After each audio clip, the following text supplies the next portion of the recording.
Oh, it begins. I was thinking we could just like screen share in Camille's great intro that she's made for us, but we don't need that much fanciness. No, we don't need fanciness. We just need Zoom lady to tell us you're recording. So. Yes, recruiting is in progress. I'm hosting this week, maybe. I guess. Yeah. I think I'm hosting and Ryan's guesting, or whatever. We have very ill-defined roles. I'm Ben Turner. This is, of course, Ryan LeGrand. Hello. Sorry, my wife is sending my parents houses in Omaha because she's trying to convince them to move here. So nice. No, that's noble work. It's a useful thing to have. It's good. Yeah. So shout out to your parents and your wife. Shout out to my dad, who's actually been to a soccer game. His only game, Union Omaha game he's been to, we lost to New England at home. Oh man, we speaking of losses. Speaking of losses, so content for tonight. My parents were gonna go sit field side with two of their friends for our very first game ever, and then like their friends ended up moving because of a job change, and the team laid me off. And my parents have never been to a game and never asked to go and never expressed a lick of interest. I mean, I can't blame them. Yeah, maybe someday. We'll see.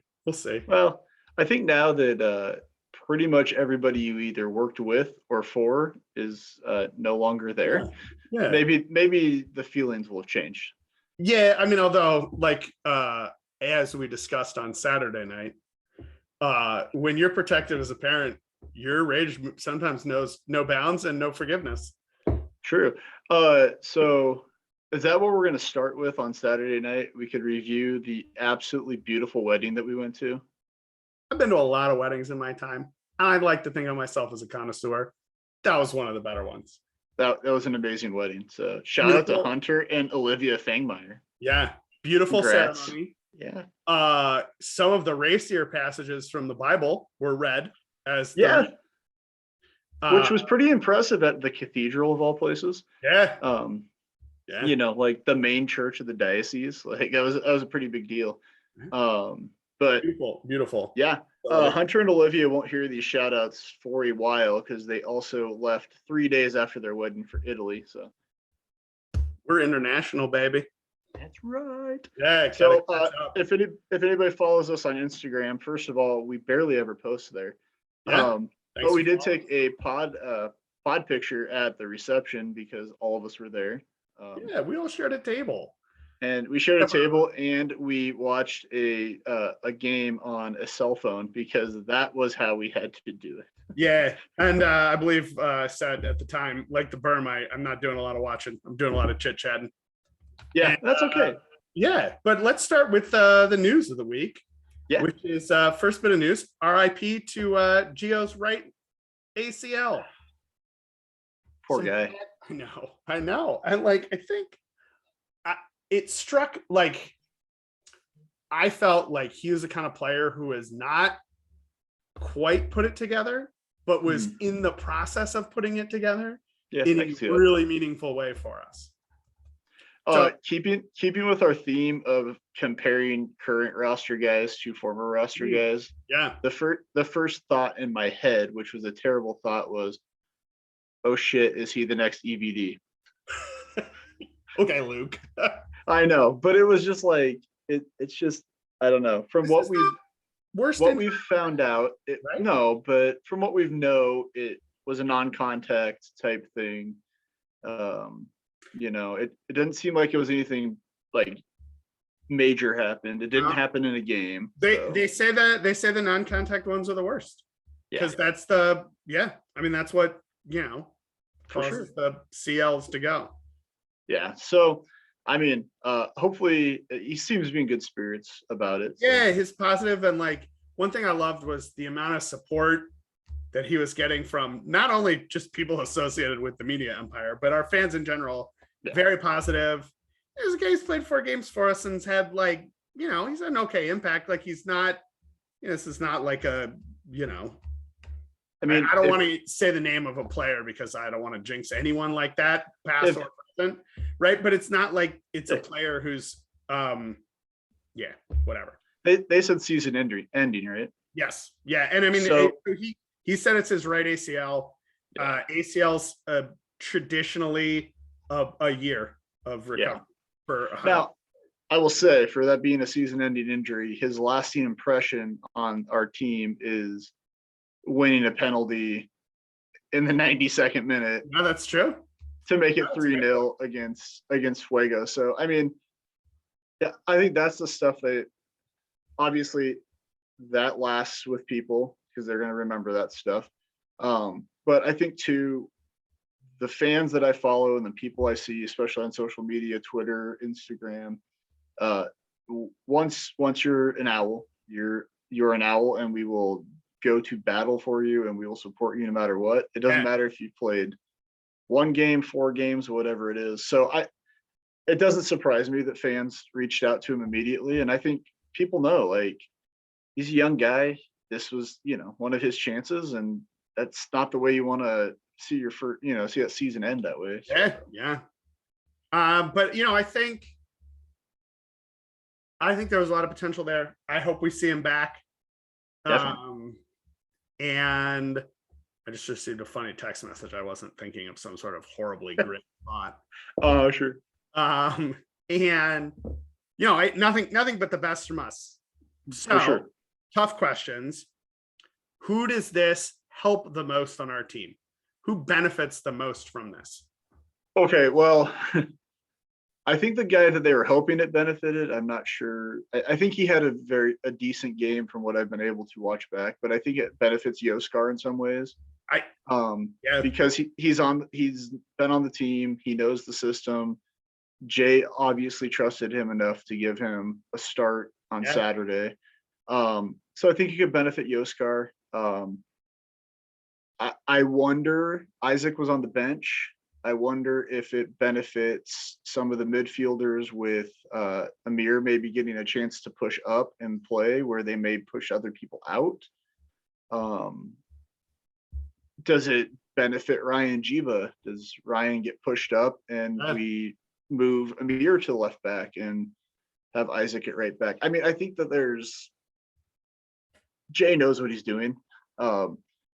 Despite what I was saying Saturday when I had a few I wasn't gonna ask you to repeat it in this entire podcast. Tight 75. Yeah. I had a few drinks on Saturday, and I might have been a little hurt about what happened at the end of that game. I think you had good reason to be. I can't wait for the data dump segment later. That's fair. Help put all of our feelings in context. I think that going into a bye week, it gives them a chance, essentially a bye week, but it gives us a chance to whenever you and I get on, I always bring up college football, but it's always like, there's always, I'm not gonna judge you. I know, but there's always those like fortuitous like bye weeks that happen for certain teams in college football or even pro football, American football, where it's like a big injury happens or guys are kind of beat up and then, we get a week off, and it kind of gives everybody a chance to recoup. I think a lot of our guys, even though we've only played a handful of games so far, I think a lot of our guys are pretty beat up right now. They went 120. We had a lot of guys go 120 against Chicago. We've had a lot of guys play Madison, Fuego, and Charlotte, and all 3 of those were pretty physical matches. And let's not neglect the emotional and mental health side of this. Absolutely. Like a week ago, we were on, I don't know, time's feeling a little goofy for me these days, but I think the last time we were on, we were talking about J Mims coming out and saying this has been the biggest week in club history, right? And like, so you have that level of expectation, and then with what happened over the weekend, and like, I think we're gonna have a little less structure than normal on this, so I don't mind saying this, but like, I tried to rewatch the last 10 minutes of the game a couple times tonight and failed. But one of the things that I noticed was like, guys just seemed like they were dragging. Like you look across that back line in the 85th minute, and like everybody looks, the body language looked like they were absolutely gassed. And I think, again, like all the caveats you were just saying, like it's early in the season, these guys are young, like whatever. Like, you can't discount the emotional let off of every, like, everything. Yeah, and like, this time a week ago, we were like, it's all happening. We're gonna go in there and crush them. And like we had a pretty dominant performance, but we got that's the hard part too. Like, people want to look at the table, even League One, right? Oh, they're tied for first place. Yeah, well, we don't know. We're so early in this season. I think I did notice we were never lower than third last year when I was, but hey, I'm standing behind what you're saying now. I think though, we all agreed, everybody that's been on this podcast, we all agreed this would be similar to 2020. Yeah. And the start of the 2020, now losses weren't happening, but the start of 2020, earliest first loss of a Union Omaha season ever. But I think part of it is with this team. Last season, we talked about how the road stretch seemed to be the thing that galvanized this team and brought them together. And I'm not saying they're not being brought together, or they're not becoming cohesive as a team, but it almost seems like the road stretch this season, probably coupled with the fact that we've had 2 US Open Cup matches in there too, it seems like it's wearing on these guys more already. And our evergreen topic of needing our own place in our own stadium, but that's the type of thing that having your own stadium can avoid in some ways. Of, you don't start the season with 3 of your first 4 league matches and 1 of your 2 US Open Cup matches being on the road. Like, if you think about it, of the first 8 games that we'll play, right? We have 2 more games. I know through the 14th of May. That'll make 8, right? 5 league and 3 cup, and we'll play 1 of those at Werner Park. And that's the thing. It's like Morrison and Caniglia, while they're in Omaha, they still are kind of neutral site. They're not known to the team. It's just, I think it makes it rough on the guys. It's a long season, and we're going to have a lot of home games that get smashed together again, and it's going to be great when that happens for them. But I think it's just good they get to be home. They get to be get a little extra rest. Hopefully, they're not practicing extra. Somebody in the media empire may have worried about that. You may have heard some concerns about that. Yeah. I think that they very much have to get healthy and get mentally right. And the US Open Cup match, even I think before, when we were like, oh, it's a League One team, I think a lot of us were like, oh, we benefit from that. Well, after the Charlotte thing, it's like, do we? Although, to be fair, Charlotte's beat both of us. By the same scoreline. Like, we need to carve out a pod sometime late this month and carve out some time, do a pod, like, on, maybe get some smarter folks than us and figure out what the real impact of MLS Next has been to our league. Yeah, it's interesting. I don't know how many guys are on the squad right now, but I don't think that I think we're about the same as where we sat last year. We were at 21, and we needed 1 more right back. No, we needed 1 more left back to be too deep, basically, everywhere. And now we've taken an area of strength, right? We had like these like winger forward types that we just had like a ton of. And I'm just doing a little side research over here. Gio had 3 key passes, which was good for 4th on the team in 112 minutes. And the guys ahead of him are Brito, Meza, Doyle, and the guys below him are Skierce and Kamatani.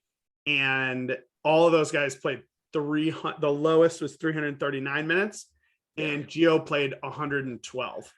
I think a lot of Gio's impact too is the fact that he was coming on a lot of times as a substitute. So going against guys that have already been having to deal with Dion and Joe, and he seemed to be the Dion replacement. And so they dealt with Dion, and then all of a sudden you throw a younger guy who has a lot more energy. And I think that, that helps you a lot more when you're coming on late and you have the energy. So yeah, I mean, I hope Gio's okay. I think the guys will be okay. Yeah, I think that we have enough long-term professionals, even if they're not professionals in this league, to know that losses are going to happen. Well, and it's crazy to think, like, my next question in the outline is like, what's the impact? And that's what we're talking about right now. Yeah. And like, I think it's crazy to me to think like, we just lost this like versatile, talented, fast, direct player. And like, my reaction is like, man, that sucks for him. But I think as a team, we're okay. Yeah, like, I mean, if it was Amir or Ryan, I think we'd all be panicking a lot more. Well, I think, yes, because we are too thin in the defense and we haven't quite hit those heights that we've seen in the past. Or if Dalton, Alex, Touche, or Claudio, if it was any of those guys, I mean, too. Like, honestly, if it's like one of those guys, you're at least like, well, at least there's one other guy in the roster that plays that position. And whereas, again, Ryan Jiba is one of one right now. I think if a center back went down, I have a feeling that Jaime may be getting a phone call. Yeah, right. How committed are you to University of San Diego right now? Because we got a center back position open. Ed Gordon, can you play center back? Yeah. Well, and I think that's tall. No, but I think that's where we're going to see Jay having to figure stuff out.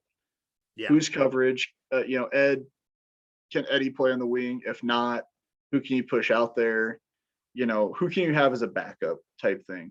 Yeah. It's not out of the realm of possibility that late in the game you sub Eddie on for Dion, but you push Connor out wide and let Eddie play in the middle. Exactly. I mean, Connor can do it.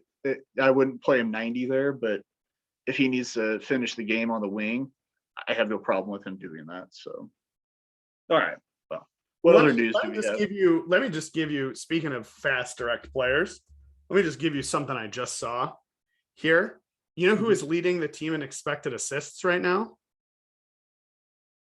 Connor. Kamal Malcolm. Wow. Yeah, and who was taking in a baseball game, by the way. Good. I saw it on his Insta story. I was like, good for you, Kamal. Yeah, no, and by the way, that is in like 65 minutes of play. Yeah, it's well, and okay, but here's the other thing. You're right about these attacking players. Now, I don't know that Hugo has been great on the wing. But we know I don't want to see that again. No offense to Hugo. No, but I think that we have enough guys that rotate up top that if you bring Kamal in to start, you can push a guy like Noe or somebody out wide if need be. If you want to start Kamal and Hugo, and then So I think that there are options on the wing if we need to. If Dion can't play, or you want to give him a rest or whatever it is. Yeah.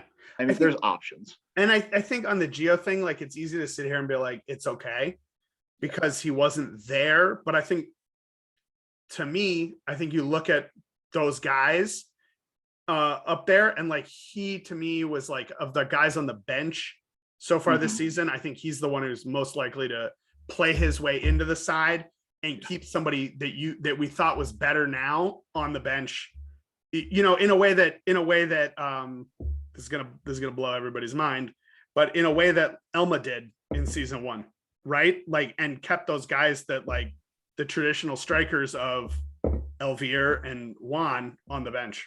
Well, I think that what you're talking about, though, is a lot of what we saw in season 1 of we started with certain guys even in the midfield, like Sebas and guys like that. And as the younger players figured it out, those guys started losing their starting positions because Jay trusted these other guys. And I think that's the hard part, is we aren't far into this season.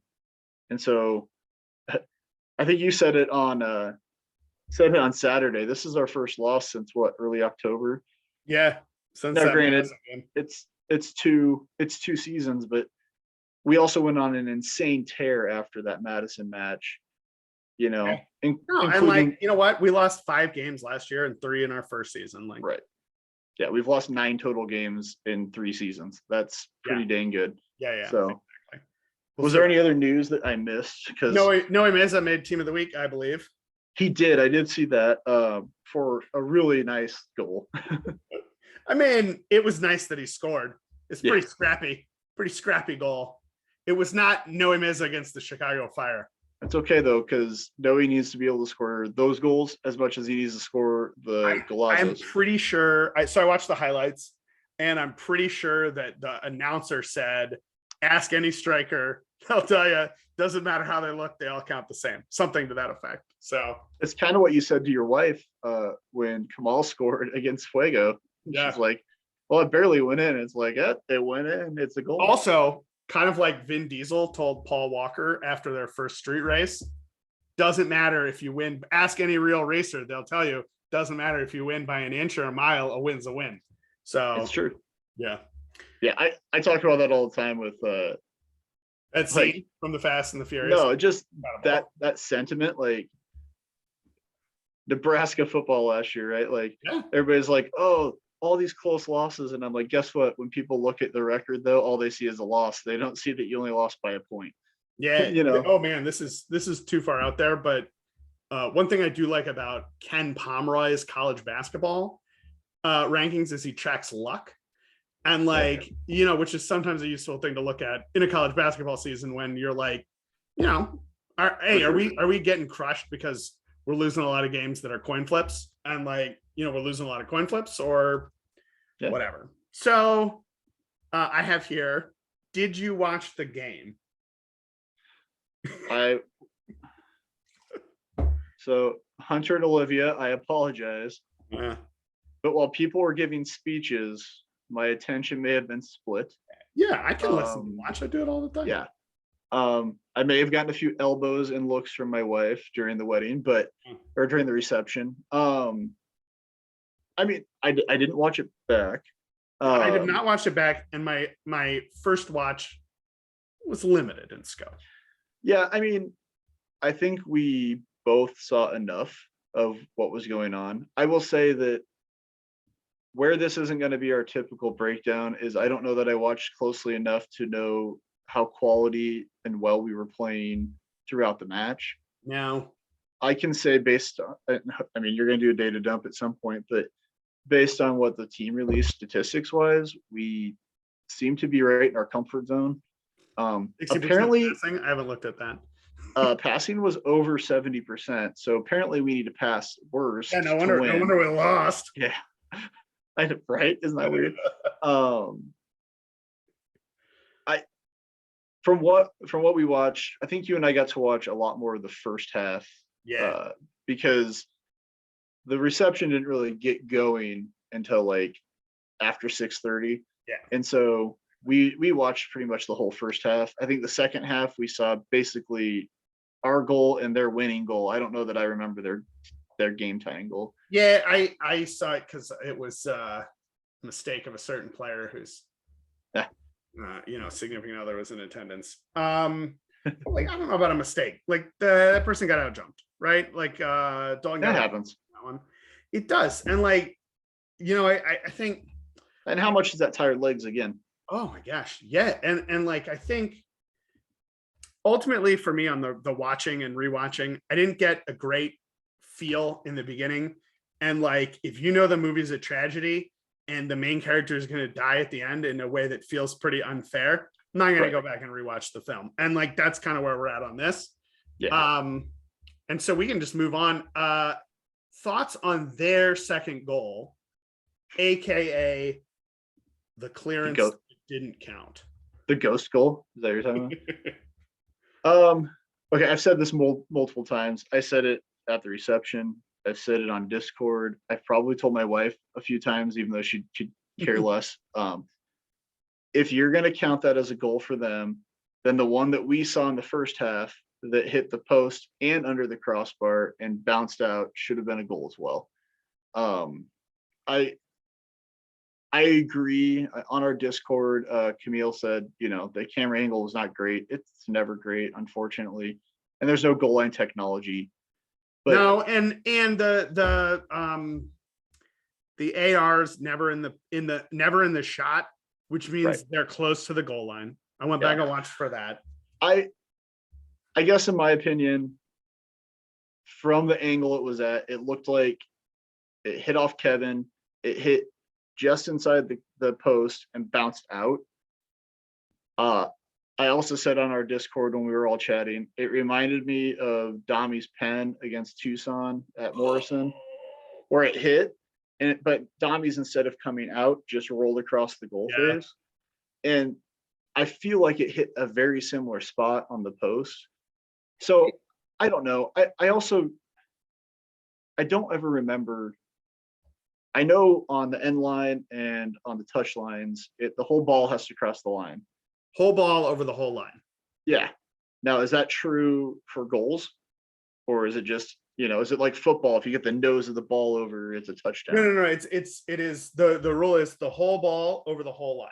So based on what we saw, I don't know that the whole ball crossed. I mean, so very clearly the AR made the call, right? Like if you watch the replay, the ref looks over, and I give him credit for that, and then signals, right? Yeah. Which, like, what you want to do. Exactly. Hard to know how he could see the whole ball over the whole line on it, but again, we're watching in like VHS quality replays here. Like, it's really hard to tell and super far away. So let me give you because again, I tried to prepare for this podcast. Right? Yeah. And so what I did was I watched it a bunch of times and tried to come up with an argument that wasn't based on the direct visual clues, because again, unaware. Like, and again, I started with like, well, maybe the AR had a good angle. I don't know. The thing that convinces me that it's not a goal is that Kevin never bothers to look over at the AR. True. And so guilty human impulse is to peek and see if you got away with it. He doesn't look until he sees everybody else is looking and the goal's been given. And then he starts center ref and then the line judge, or whatever the guy on the side is called. The linesman. The AR. Yeah, the linesman. Yeah. And so like he didn't think the ball went over. Now, again, like it's a game where, like tricking referees is like a critical part of the game. One of the reasons Landon Donovan was a better player because he was too honest. But like, so it's part of the game. Nobody on our team seemed to think it went in. Like none of our guys are bothering to look at the AR. Nobody, like you see this thing happen all the time where like a goal goes in and like everybody puts their hand up for offside. Yeah. Like, nobody like started. Nobody tried to wave it off. Yeah. Like everybody's just like, all right, we got it cleared. In fact, when the ball bounced out, one of our guys goes to clear, and I think it was Dalton on the post that it hit off of. Yeah. Set himself back up to defend again because he assumed it was a rebound. Back out. Yeah. So, again, our guys are tired. Our guys are whatever. I don't know. I can't tell whether it went in or not. Yeah. The next best thing I have to look at is, and we'll just move right to this next thing in the outline. J Mims comes out today with a 2-minute video of J Mims looking like he's gone through a recent personal tragedy. Well, knowing Jay, he took this as one. Yeah. Just quick plug. We're thinking we might be talking to Jay this week. So yeah, be alert for that. Fingers crossed. We probably won't start. Actually, we probably will start with the red card because what else is there going to be to talk about? Well, but Jay said the phrase. We're gonna start there because I'm pretty sure Jay is gonna want to just focus forward once we get to talk to him. Yeah. Jay said the phrase that wasn't right about 6 times, and clearly berating way out of his technical box, berating the assistant referee who made the call on the goal when he was carded again. Now, we've also been told that some of what he was going after the AR about was also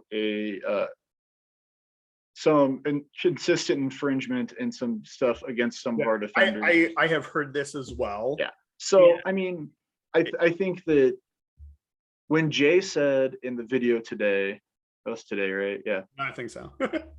I watch them so like whenever I want that I don't remember when they actually release them. No, that's fair. That's why I do tweet notifications so I can just go back and find them quickly. Welcome to the modern world. Yeah, that's right. But Jay said I had to defend my guys. Yeah, he did say that. He did. So I feel like now I don't know which yellow he was talking about. Now that's the other thing. Not to get in. Somebody on the Facebook post of Jay's video said something to the effect of, "A coach should never get a red card." And my comment back, get out. So my comment back to him was, "Well, what about 2 yellows?" I was being facetious, but Jay didn't get a straight red. This wasn't Jay. This was not Jay losing his mind so bad that ref was like, "This guy's out of control, red card." Jay got a yellow earlier in the match. He also, earlier in that half, I think, and then he got the second yellow. I wonder if he is combining both things, and if the first yellow was him complaining too much about our guys and the tackles that were happening. Yeah, that's fair. And then he complained again and maybe threw in a little extra, like, well, if you're not going to call fouls, stuff like that. So, and I think he very, like he had all of your coach talk about like, you gotta learn and you gotta grow, and like getting hurt helps you learn and grow, and like, yep, but I don't disagree with him, but like the thing that got me about that guy's comment is I'm okay when coaches get red cards, or a basketball coach gets a technical foul, or even a football coach gets a 15-yard personal foul for going after a ref, when it's to protect their players. Yes. Right? Yes. So if you have a player who is, so Dalton is the player that we've been told maybe have been getting hit a little bit, getting roughed up, didn't feel great after the match. Got hacked to pieces. Yeah. The thing is Dalton is a 3-year player on this team. Yep. I think it's somebody that Jay respects. One of our leaders. Yeah. One of our leaders. And I think that Jay will go to battle for any of his guys, but he'll especially go to battle for a guy like Dalton, who has stuck with it, has played his ass off. Has been there for Jay, right? Like, been there for Jay. He does what he's supposed to do back there as a defender. He's the leader of our defensive line, along with Rashid. And especially on Saturday when Kevin, I think, is a leader as well. But I think Dalton, being a week in, week out starter, it was the leader of the defense. And I think that when a coach gets a red card or a second yellow for protecting a guy like that, I don't have a problem with it. No, now, I have a problem when you have a head coach like Bo Pelini. Oh, Pelini! How did I know that was going to come up? That was my example. I've got another one, actually. I've got another example of when you have a guy like that gets personal fouls for everything, then I get mad. Yeah. But when you have a guy, I think Mike Riley got like 1 personal foul in his entire time coaching Nebraska. Nicest guy. Sounds but the one time he got it, it was like a serious thing that happened. And the example that I'll give of like a time when I didn't respect a coach for doing it, St. John's was playing Creighton and getting like blown out, and Chris Mullen just like got a cheap one in the start of the second half, and like you could just tell he didn't want to be there, and he was like over it and was ready to leave, right? And like Jay got it in the 95th minute. Like it wasn't after a controversial call of a goal. Yeah, that may or may not have gone in, and he's already upset because he didn't like the way that it was being called for his players. Jay rarely gets yellow cards, let alone red cards on the bench. Yeah, I can't be mad at Jay for doing that. I don't know. On the flip side, here's on the flip side, right? If Jay's not protecting his players and not going after refs about that, what's that do to the team mentality? Absolutely. Right? Now those guys are like, man, coach, you're not even watching out for us or protecting us. Yeah. So I don't know. I mean, there's always going to be people that think that coaches should be these like the stoic, respectful guys on the sidelines and stuff. But I mean, I don't know. And maybe it's certain words that came out of Jay's mouth. I don't know. Maybe Jay's been on the sideline basically his entire adult life. Right. I don't know how long that is, but like I let's at least say 22 years, just conservatively, because I think he was coaching in the late 90s as well. He knows what he's doing. Yeah. Right. And maybe it's for the team talk afterward to come back and be able to say, guys, like, you're out there giving your all for me. We got screwed, but I made sure that they knew, and it won't happen again next time because of it. Like, I think ultimately too, if you can't trust your assistant to handle one league game, agreed, get a new assistant, right? Like, especially against, not to downplay Richmond, but against a team you've played before. Yeah. So the team, know their tendencies. I don't think that Jay's going to go into Richmond feeling like his guys don't know how to handle Richmond. No. Richmond hasn't changed. Shut down Terzaghi, you win games. Like, yeah, it's worked okay for us. Yeah. So I think we've kind of, I think, discussions that have happened offline, everybody's come to the same conclusion that he has to set a league match. It's not the US Open Cup match, right? That's what I've heard, but like I know, and where in the world would I find out? Let's ask Jay if we talk to him on Thursday. So typically with players, if it's 2 yellows, it's usually a 1-match ban, and it's within the same structure that you got the same competition. Now, there have been instances where that's not true, but that's usually because people do stupid things, like, something like could hurt somebody. Or I watched a video about a story about back in, I think it was in the 60s, with Cologne. They had a player that didn't want to miss a final, and so he knew that if he got a straight red, he'd have to sit out the next match, whatever it was, and then there happened to be a league match in between. And so he just picked the ball up and booted it into the stands one time just to get a red card. But then he did the Landon Donovan thing, and he was too honest about it. And so then the FA in Germany was like, oh, no, now you missed both. So, but I mean, Jay getting 2 yellows, I would hope it would be the next league match. Although I think he also can trust his assistants to take on a US Open Cup match. Snowco. He'll be wearing whatever sock, shirt combination he needs to be wearing wherever he is. I'm like, I think it's going to be harder than him than anybody else. And like, I think he knows what he's doing. He doesn't strike us as a hothead. He kept his cool at other moments. My wish is this. Yes. Stefan Baumgart, who coaches Cologne now, he had a COVID exposure, wasn't positive, but had a COVID exposure, wasn't allowed to coach a match at this winter. His daughter filmed him watching the match and filmed all of his reactions. I need somebody to film Jay watching the match on ESPN Plus. Oh my gosh. And I really hope his first comment is, man, this camera angle sucks, because that's what we all say. Yeah, no, right? Like, gosh, yeah. That after this, his biggest regret is that he had to watch it on TV. That's my hope. Yeah. All right, what else you got? Let's put some context on this through a data dump. Yeah. Hashtag data dump. Okay, so let's start with draws. Well, first of all, this is the 50th league match we've played. Wow. Including playoffs. Okay. So we maybe played 52 competitive matches. I didn't bother including the Open Cup in my analysis here. Fair. Okay. Which would have been complicated. Okay, so we had 5 draws our first season, 9 last season, and we've had 2 so far this season for a total of 16. Yep. Of those, 4 were scoreless draws and 12 were scored draws. We've had 1 of each this year. We had 2 scoreless and 3 scored year 1, and then we had 1 scoreless last year and 8 scored draws. Okay, so that's our first sample set, those 16 games. Okay.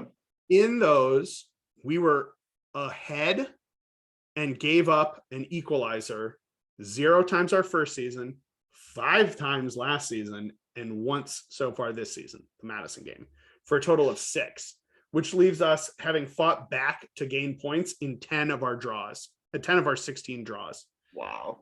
So your sample size there really is like, again, the idea that like you're dropping points if you're moving from a winning position to a drawing position, you're gaining points if you're going from losing to draw. So we've dropped points in 6 of our 16 draws overall. So we've which doesn't surprise me considering the level of defense we've played. Yeah. That only 6 times did we go from a winning position to dropping points. I mean, that's crazy. We did it 5 times last year. Yeah. Or I think not dropping points, but like we went from a win to a draw. Right. Which is dropping 2 points. Yeah. But yeah. I think that goes to say that typically, and this is what I said Saturday too about this match, was typically if we score a goal, we all feel pretty good about it because it's not and you may get to this, I don't know, because I don't know what your data dump is, but we very rarely give up multiple goals. I didn't track that for this, but you're right, we don't. I mean it's not. We've never. I can't say this out loud. I'm way superstitious tonight. Let's keep moving. I will say, go ahead. Without the empirical evidence, it doesn't feel like we typically give up more than a goal in most matches. I mean, no, we can go see what our overall goal difference is, but it's positive, almost certainly. Oh, in part because last season matches, we've lost 9 of them. Yeah. So we had 8 losses before this one. Okay. 4 of them, so that's half.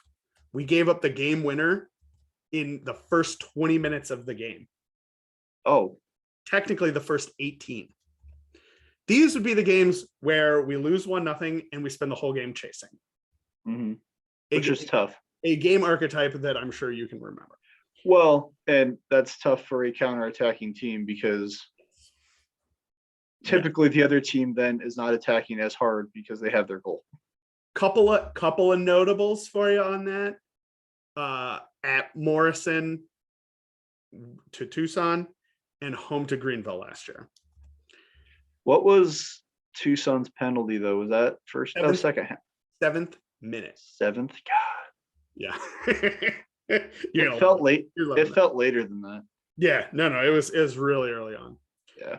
Okay. So we have given up 2 game winners between the 50th and 60th minute. Okay. And that was both against Forward Madison. Fun fact. Sorry. In fact, in the games that counted last year, where they beat us, they scored all 3 of their goals in that time frame. Jesus. Yeah. And then 2 game winners were given up between the 70th and the 80th minute. The latest all-time losing goal that we've given up was at Chattanooga last year in the 79th minute. Prior to Saturday. Which, remember last year, Chattanooga was the heart attack kids, everybody, Mm-hmm. And so a 79th minute is not even as late as they were winning some matches last year. No, and I'm pretty sure, and I'm going to double check, I didn't write that down. I'm pretty sure that they scored. When we drew them on the 3rd of July, mm-hmm. they scored the 90th +1. Yeah. And so that's the latest that we've ever dropped points. But previously, the latest we've ever lost a game was the 79th minute. We let in goals in, just confirming here, the 83rd minute. Mm-hmm. So that right there is already the latest, or like one of the latest tying goals we've ever given up. Okay. And then the 90th +4, we gave up a winning goal. And oh yeah, by the way, I tweeted this, but our highest XG chance was Hugo had the ball like 3 yards out, and the guy miraculously saved it and coughed it up and somehow didn't go in.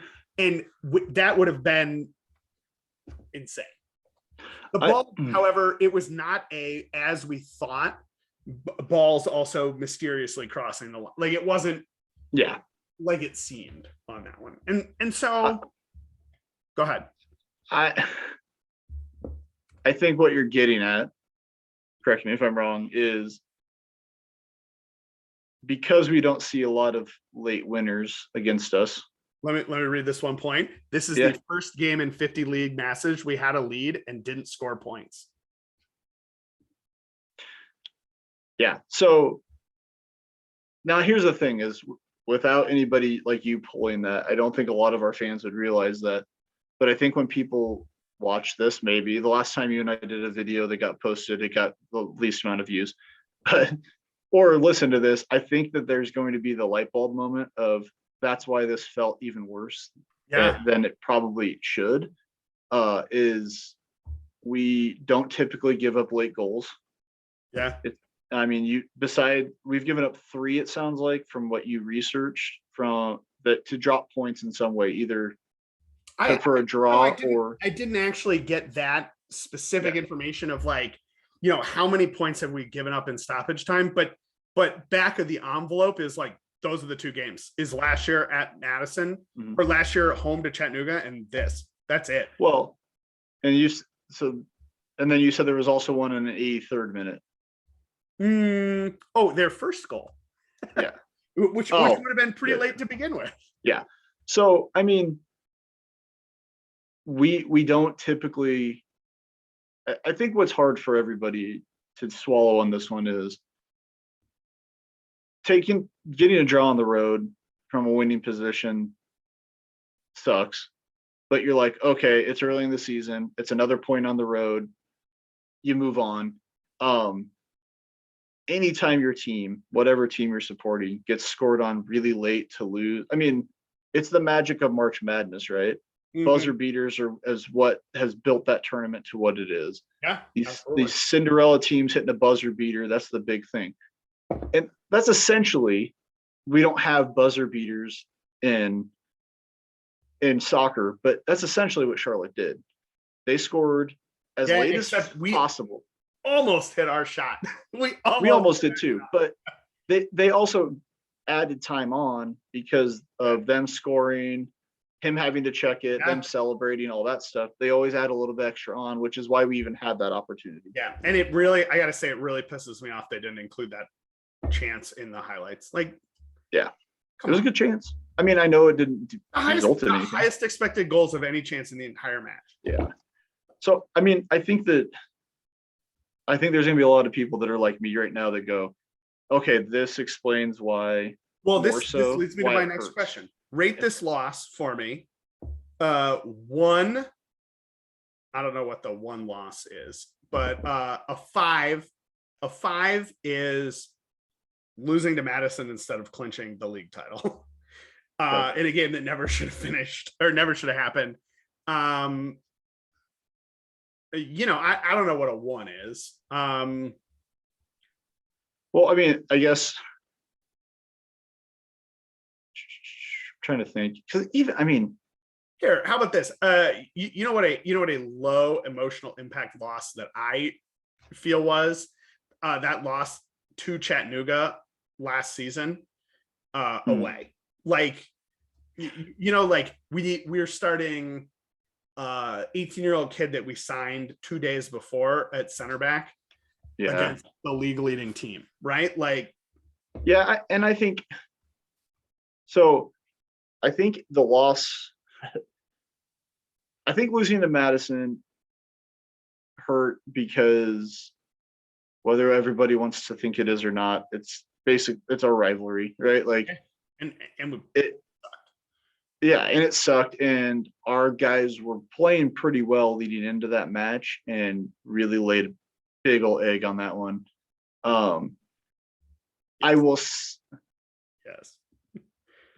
I will tell you, and part of it is my chosen career path of where I work, is I've gotten really good at compartmentalizing things. Yeah. And so even with this, like, I was going to be like, oh, I had a really lovely weekend because guess what? Outside of this team losing, I had a delight. The wedding was amazing. My daughter had her first communion on Sunday. It was a great time. Yeah, it was amazing. It was she did a great job. Everything was beautiful. Everything went according to plan. We actually had nice weather, and so it's really easy for me. And age probably factors into it some too, but it's really easy for me to move on from a loss because I can now. If this was a loss in September that made us go from a home game, playoff game, yeah, something like that, I think it would be a bigger emotional impact.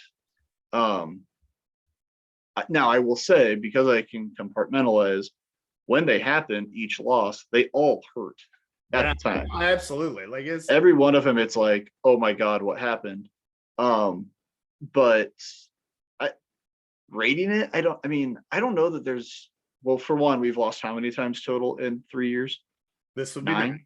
Number 9. We're losing like every 5 games. Yeah. So, out of the 9 losses we've had, I don't know that this is like the one that I was like so emotionally distraught over.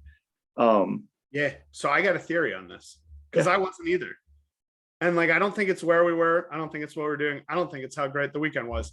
We have 3 people in my household on antibiotics, including myself, for sinus infections right now. Yeah. Thank you, home opener and the wind. Yeah. But like, we had a great weekend too. But it wasn't that. It's this. This is my mind. We had like such a chip on our shoulder as fans for those first 2 seasons because nobody believed in us, nobody respected us, nobody would acknowledge that we had validity to exist in this league, right? Like, and slowly but surely it happened like a little bit at a time, right? Sure. But like, so a loss to a team like Madison, right, where like their fans were difficult when we coming in the league. A loss to Greenville, a team we view as our true rival, like they're celebrating in front of us like they just won a cup or something. Like, I guess they did win a belt. So like, whatever. but we won a championship last year and we won the league and we won the cup. And like, we absolutely flattened every team in our way in the playoffs. And because of it, you know what? Like, if we're in a little bit of a rebuilding year because most of our team from last year is off succeeding in the championship, and we're gonna have some ups and downs, and like this hurts a little bit, but you know what? It's fine because I have a star on my crest and a picture of me holding the belt and the cup on November 20th last year. So, season 1 it was 16 total matches, right? It was half the season. We lost 3. And but we didn't lose one until our 9th game. Right. And then we lost 3 in a row. Right. But so I think what you're saying, I think that Chattanooga loss probably was harder on me than this one because of exactly what you said was I wanted this team so badly to prove to all these people that were saying, they haven't kicked the ball yet, they haven't done this, whatever. Yeah. And whatever. It's been 2 seasons now. No history. Yeah. I'll admit to this now because it's been 2 seasons. But even some of those draws, those things that we had leading up to that first loss, I wanted us to keep winning and play so well, and I wanted it to be successful because I set those records, right? Like, because I'm a petty person by nature sometimes, Ben, and part of it for me was it's like rub it in their face type thing. Like, look, you said we couldn't do it, and we went on the longest fucking best at it. Yeah. Like, yeah. And it was one of those things. It was just like, so I think when we lost to Chattanooga, I had 2 emotions from that match in 2020. The first was relief because now it's like, okay, they got a loss off their chest. Right. But the second one was, oh crap. Like, what does this result in? Yeah. And then obviously the rest of that season played out the way it did. But I think that's why even last year, and I think last year, even the losses we had, they were seemingly, if I remember right, spread out fairly. Very, very. And that team, even throughout the season, felt like a team that was destined to, at the very least, be playing in the championship game again. Obviously, we didn't think that the playoff would go the way it did with how like convincingly we won both matches. But I think that that's a lot of that. And I don't know. I mean, I have this tendency, the only team I really root for that wasn't like a giant first and then has like fallen off the wayside is FC Cologne. Because, in my time supporting them and in the time that I've been aware of them, even they've been a mid to low table team in the Bundesliga or had to fight their way back and get promoted. So that team is just, they've just never been there. But a lot of people know I'm a Manchester United fan. That team's fallen way off. Even in my my other I too am looking forward to an American billionaire buying my European club. Well, yeah, it's just, hey, anybody but the Ricketts, like it's gonna be okay. No matter what happens, at least I'm never gonna have to see Pete Ricketts holding, sitting next to Didier Drogba. Thank goodness. Yeah, Pete would probably mess his name up. Sure would. I'm a Nebraska football fan. Clearly, it's stuff like even some of the other professional sports teams I follow. Yeah, the Chiefs have been good lately, but they were god awful for all the years I supported them as a kid. Yeah, crap forever. Yeah, I watched a lot of Kansas City Royals baseball with a third full stadium, and you could walk up the day of and buy tickets because the team only won 30 to 40 games a season. Like, so, but like I've kind of supported both, and I don't see that this is a team that this is the downhill slide. No. I just look at it as it's a bump in the road. Year. We're gonna it's gonna be a little bit rough for a while. And let's be real. We all knew this was going to come when you win a championship and all of your best players move on and go up. We have 12 players playing elsewhere. Yeah. And a lot of them playing very, very well. Yeah, I haven't done Owls Away, but we'll talk about that on the Discord. Yeah. So, I don't know. Again, I'm a person that losses in the moment hurt a lot more than as time goes on. Yeah. And part of it, I'm also on the wrong side of 35 at this point and inching closer towards 40. And I think that side of 35. Yeah, that works too. But that I think plays a lot into it too. It's just like, don't get us wrong. You and I are both huge fan. We wouldn't do a podcast. I've cried about soccer games before, but this was not one of them. But yeah, I don't know.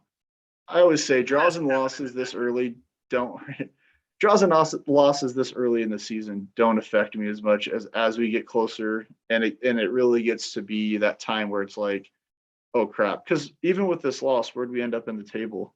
Oh, I don't know. I haven't paid attention. We're not. Speaking of Nebraska football, last week had a lot of like order restored vibes. Very true. Nebraska's back. Yeah. I had a restored. And then Clemson won a national title, not Nebraska. So. Yeah.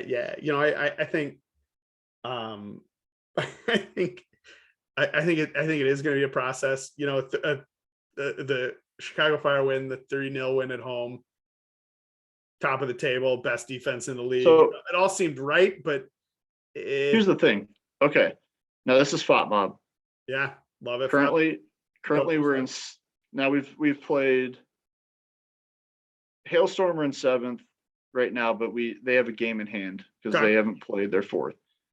And Chattanooga's played 5, so they've played one more. So we're currently in 6th with a win, 2 draws, and a loss. We have 6 goals for, 4 against, or +2 at 5 points. The teams that are 1 through 5 are all sitting on tied for technically all tied on 7 points. The only reason Richmond right now is in first place is because they have a goal difference of 4. Yeah. This is why. And here's the weirdness of this table right now. Richmond in first is not weird to me. Richmond could easily be a team that ends in first place this season. Yep. But second and third right now are Tormenta in second and Charlotte in Tormenta third. is legit. I'm like, how many goals has Tormenta given up? How many goals? 1 in 5 games. Yeah. Now they've only scored 4, but yeah, they've given up league, 1. That is fine. Yep. Ask now, 2020 Union Omaha. how many goals has Charlotte given up? Oof. CLT? 7. Yeah, and we only scored 1. And the only reason that they have a goal, if we would have drawn that match, they would have had 7, 4, and 7 against for 0. Right now they're at 8 and 7. Yeah. No, it's gonna be a wild year. And here's the thing. I think Chattanooga is in 4th. They've played 5 matches. They've given up 6 goals in 5 matches. Fuego has given up 6 goals in 4 matches, but also scored 6. So, I mean, defensively, outside of Tormenta, we are playing better than or on par with all the other teams that are in playoff positions right now. Yeah. So, I mean, that's the thing too. It's like, yeah, the loss sucks, but if today was the last day, or if Saturday would have been the last day of the season, we still would be in the playoffs. Now it would be going on the road to Charlotte, but it's. I take it. We almost had them. Them. But this is where we once again splice in the almost had me. You almost had your car. Ask any real racer. Yeah. Anyway. All right. What else you got? Because we claimed we wanted to be done by 9:30, and we. Who gives a hoot? J Mims gives a hoot. Yeah, but also we do. Oh wait, hold on.